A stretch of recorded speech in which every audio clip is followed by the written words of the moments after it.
Həmçinin insan daim, əlbəttə ki, evi üçün dua etsin, baxın, öz dilimizdə. Deyək ki, Allahım, evimizdən qəm-kədəri, hüznü uzaqlaşdır. Yəni, ev qəm-kədər olanda o evdə insan nədir? Rahatlıq tapmır. İnsan öz evi üçün daim dua etməlidir ki, o ev rahatlıq yurdu olsun, yəni evin.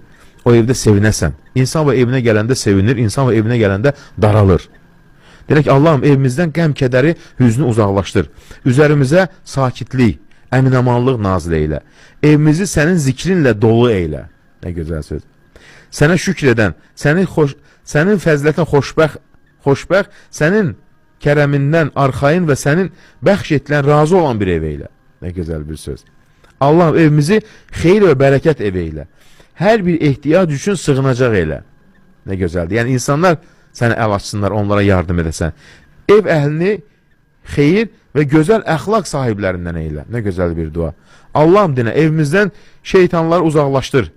Qəlblərimizdən narahatlığı apar. Bizi kin, nifrət, həsəddən qoru. Qəlbimizi razılıq və əminamanlıqla doldur. Nə gözəl bir dua. Deyək ki, Allahım, belə hər kəs etsin. Evimizi hər tərəfdən qoru. Yuxarıdan, aşağıdan, önündən, arxasından. Bizi həsəd aparanın şərrindən, seyirbazın şərrindən, hər pislikdən qoru.